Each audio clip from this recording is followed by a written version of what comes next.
'Cause fishing, it's in my soul. Welcome to the Salt Strong Podcast, disrupting fishing entertainment as you know it. Prepare to laugh. Prepare to get to know fishing legends in a whole new and unfiltered way. And on occasion, you might even learn a thing or two about fishing. Here's your host, Joe Simons. Like diamonds. Don't get derailed by this. Hey everybody, Joe Simons, Like Diamonds, back again with Salt Strong Unchurched. This is going to be a good one. I got a couple of real stories I want to share with you, and it's times that I have been derailed by Satan, or almost derailed, in terms of some temptations, in terms of things that I see in my feed, like in terms of my social media feed, from even a trip to Uganda that I really needed to go on, and yet I had so many little temptations and things that weren't signs from God and weren't God's plan. And many times it's tough to distinguish that, right? Is like, hey, is God closing this door, or is, this some other force, like an evil force, like a satanic force that's literally just trying to stop me from doing God's will and God's way? And I'll share the Uganda story first. So I had never been to Uganda, never done a mission trip before in my life, and I had a couple like pretty vivid dreams about doing it, and really felt like God was calling me to do this some trip. I didn't even have a trip planned. It was just to do something abroad, and it was long story short, it's just one of those very vivid things. It was on my chest. It was something I kept thinking about, and at the time, my boss in Atlanta had mentioned, just not even to me, just in a group setting, that hey, he had bought some land in Uganda. It was going to start building some orphanages, and it was cool. And I didn't even connect the dots at the time. And I had another vision, and like I kind of woke up thinking about this Uganda, and never been to Uganda, never even thought about going to Uganda. And I went up to my boss. His name was Steve, and I was like, "Hey, Steve, like I feel like I'm called to go on a trip to Uganda. Whenever you go next, I can help build. I can do whatever you need. I feel like I'm supposed to be on a trip there." And he's like, "Really?" He's like, "Man, I've been praying about people stepping up to wanting to go." He's like, "We're going in a couple months." And I was like, "Oh, really? Oh, cool." I was. If you've heard some of my story, at the time I was in sales, and putting myself out of sales for a week or two was. This is going to be, I believe, a 7 or 10 day trip. That was a lot. I was basically losing money. And so now all of a sudden I started getting kind of cold feet and making excuses. But it just kept weighing on me. It's like, I'm going to go. And so I went through all the steps to get all the immunization shots. You have to get all kinds of stuff when you're going to a third world place. And we're going to be out in the middle of nowhere. So you're getting, all the hepatitis and malaria, all the different types of shots. So I get all that stuff. And it's about 2 weeks before this Uganda mission trip, and I still don't know much about it except that I'm going, and I'm prepared in terms of all of my shots and passport stuff. And I start getting like sick, and things start happening to my house, like pipes bursting. Like it was just one thing after another. And now we're like a week before, and I'm still feeling kind of off. Things aren't going as well as they should in the business. It was like all these things were working against me. And in my head, this was not a message from God. And there's a big distinguishing difference here. In my head, I'm starting to now make all these excuses on why I shouldn't go. I was like, you know what? Like, I can back out of this thing now. Steve's got a few other people that can help out. He's, not going to be the end of the world. And he'll understand, all this stuff is happening right now. I've still had my house fixed. And it was literally all these just small things adding up. And I really felt like some of it was like just spiritual warfare. It was just crazy things happening. Even some of the relationships of people saying, "Hey, I really need you." And there was all this stuff happening at once, where I had this just fear of leaving all of this behind. And long story short, I really prayed hard on this and really prayed to God, like, God, if this is your will, if I'm supposed to be on this trip, just let all these other small things that are just piling up on me. I feel like I got too much going on.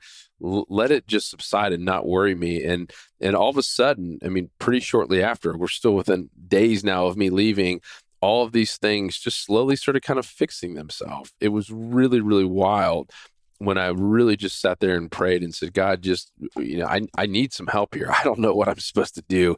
I feel like my real world is falling apart, yet I feel like I'm called to go to this other world in Uganda to help out, and that you're supposed to show me something there. Just show me. If there's some spiritual craziness going on, show me the way.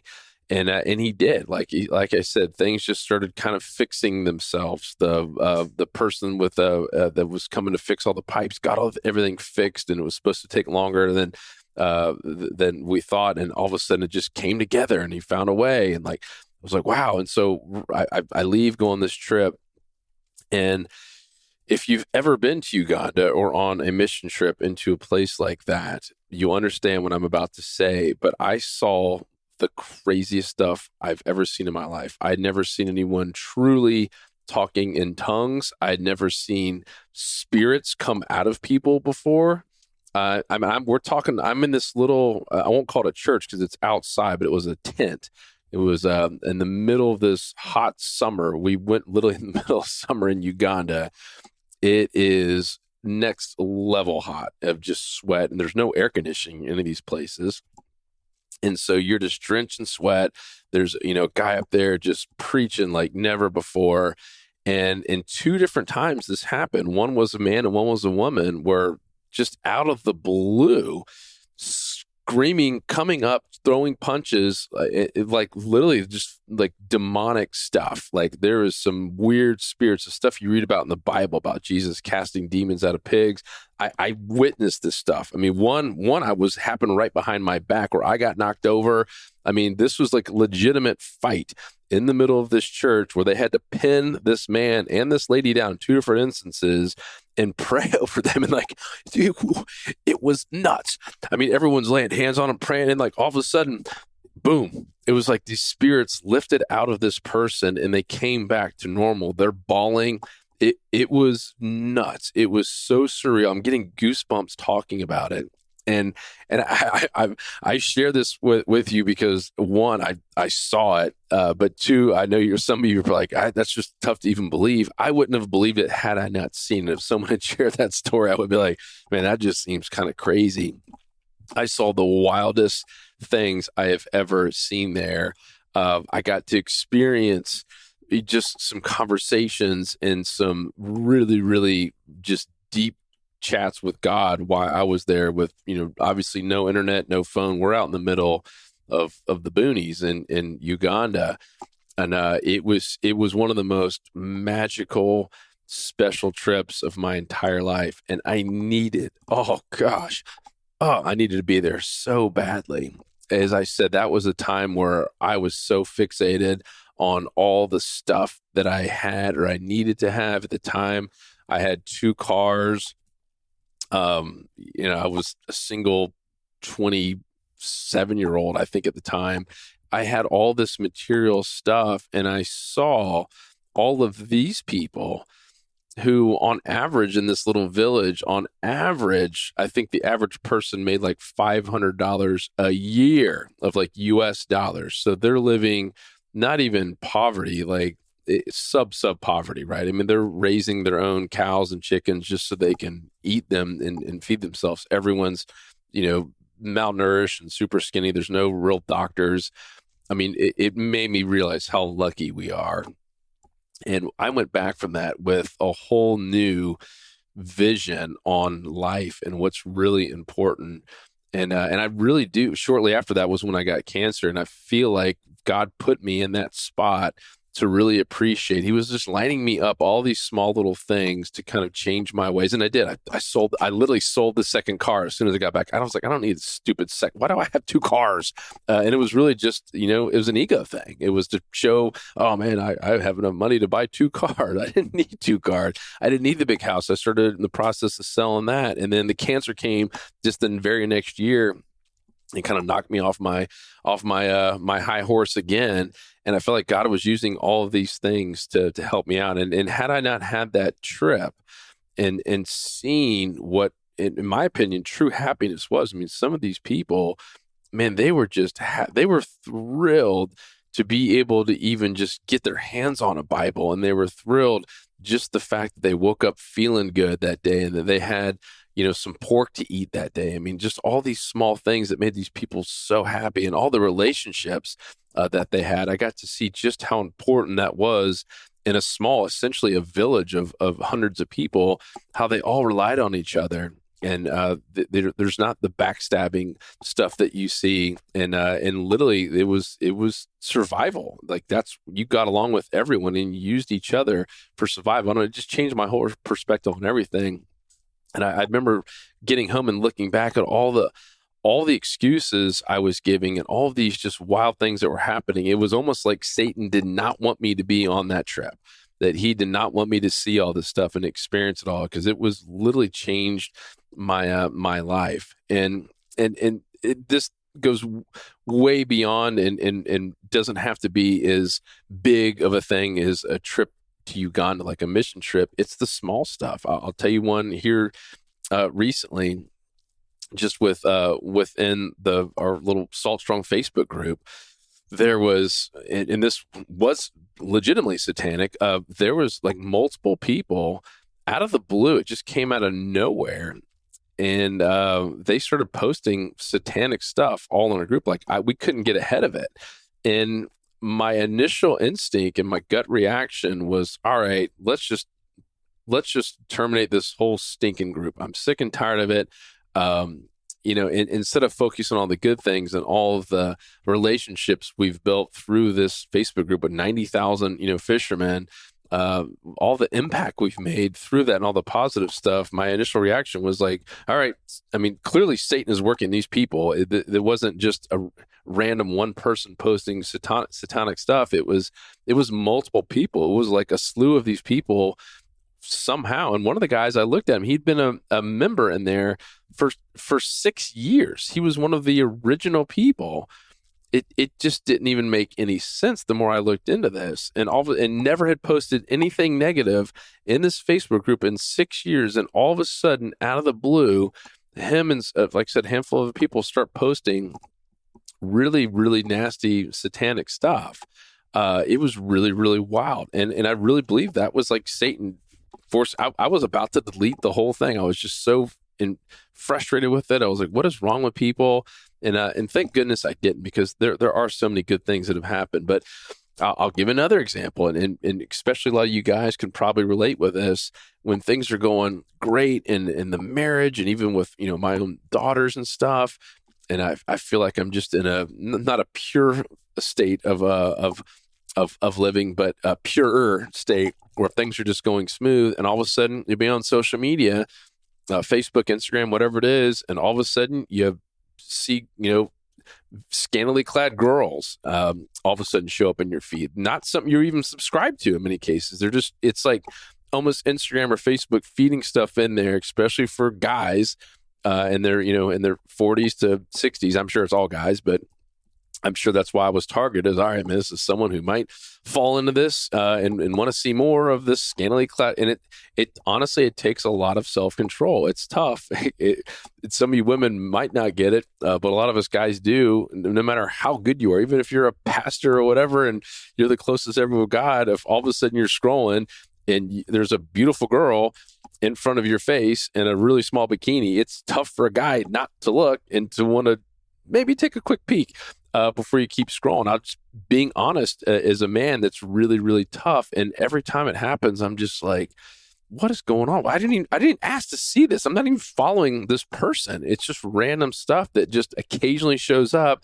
And it seems like it's in a satanic, like opportunist time to derail me from all the good that I'm doing. I've had the same issues with weight loss. I've talked about it before, where all of a sudden things are going great, and then all of a sudden I'll get invited to some big party or a place where there's just an enormous amount of food and or booze to completely derail me from all the amazing things I've done. On the booze side of things, I've talked about some of the struggles with alcohol and just binge drinking in general. And then all of a sudden I'll be in this good spot where, man, I'm just so good with alcohol, where if I do drink, it's just 1 or 2 beers. And then all of a sudden there'll be, once again, some party that I get invited to, or some special thing out in the boats or an island where I have no responsibilities, don't have to drive anywhere. And this is my chance to essentially tie one on and have a lot of fun. And it's really, really tough for me to say no to that. It's really, really tough. It's one of the things I struggle with most. Now, if I know I have to drive, it's like, maybe that's what I should do, is just put myself, hey, I'll just be the designated driver. It's really, really easy. But in those times where I feel like it's Satan just open up the door saying, come on in and have as much fun as you want. You got no responsibilities. You don't have to drive anywhere. There's no risk. It's wild how many times looking in my life where things are going great, I'm getting closer with God, where something like that, whether it's the porn stuff or it's the booze or the overeating or whatever the indulgence is, or wherever the sin is, it's just puts itself right in your path, right in front of your face, to the point you can't ignore it. And it makes it really, really tough to say no. And where am I going with all this? I mean, one, it's self-control, right? I mean, that's one of the main morals to all of this. When something does present itself in front of your face, whether you're scrolling, or whether it's a party, or whether it's food, or where it's, all your friends peer pressuring you into, regardless of what it is, it's the self-control. The other one is faith, having faith that God does have a plan, and that he is there for you. And many times it's going back just old school prayer. God, is this something you want in my life? Just like I did for that Uganda trip. I honestly was confused. I didn't know if that was God shutting the door and he didn't want me to go there because I was going to get killed by some crazy Uganda terrorist, or if that was Satan not wanting me to go there. And it was very clear after I went what the truth really was there. And I think those are the big ones. It's self-control and that faith prayer, and always asking God, if you're confused, God, is this your way? God, is this your plan for me? God, is this your vision for me? Show me the way. I'm confused. I'm lost. I was talking with my son, Jackson, and I was asking him about, I don't know if some of you guys might have heard, but he had to go to the emergency room, and while we were there, he actually couldn't walk one day. It was a long story, something weird thing at the end of a virus. But I was like, well, Jackson, let's pray over this. It's like, what do you want to pray for? And he's 6 years old. It was so cute. And he's like, Dad, I pray, but I don't really know how to pray good. And I was like, well, what do you want? He's like, well, I want to be able to walk. I can feel my legs again. I was like, well, start there. Just ask. He's like, well, how do I do it? I was like, just ask. Literally say exactly what you want. And many times we complicate it. The 6-year-old who was complicating the prayer, and because he's heard me pray at dinner in certain times, and it's maybe a little bit more elaborate. And I was like, no, man, son, just ask him exactly what you want. And I think so many times we overcomplicate it, and we pray for these crazy signs, or maybe we don't pray at all because, like my son, he didn't know how to do it or didn't know what to pray for. Just ask God, is this what you want me to do? God, is this your will? God, do you want me going on this trip? God, do you want me being with this person? God, do you want me at this job? Do you want me in this role? Whatever it might be, just ask. There is no right or wrong way to pray, as I was sharing with my son, son Jackson. So I hope this was helpful. I know that God does have a plan for you. He's got big plans for you. Certainly, if you're listening to this, that means you're alive, and you're, the God's not done with you. And so many times there is some big plan or some big next step that he wants you to do that gets derailed by just Satan, evil forces, whatever it is. And I truly believe God is testing us many of these times to see how big our faith is, to see what kind of self-control that we have, and to see if we're going to turn to him in prayer or just try to do it on our own before he gives us that next big opportunity, that next big break, that next big surge of a favor. So next time you have any doubts or anything that you feel like is derailing you, just stop what you're doing and pray. God, I need your help here. God, I need to know if this is your way, if this is your vision. I need some help. Just flood me with your favor. Those are all the things that I'm constantly trying to do, because I feel like I get in great sweet spots often. And it's something usually comes to derail it. It's sickness, or, last weekend with Jackson to the ER, right? I mean, these are all little things that are just trying to derail what I'm doing in my life. So I hope this was helpful. I always pray before every one of these recordings that it just reaches the right person that really needs to hear this, that might be struggling with it. So if that's you, I hope it hits you the right way. And I'd love to hear from you. If you guys have any questions or specific prayer requests or concerns, anything, hit me up. My email is joe, @saltstrong.com. Love you guys, and I will talk to you on the next episode. 'Cause fishing, it's in my soul. It was passed down to me from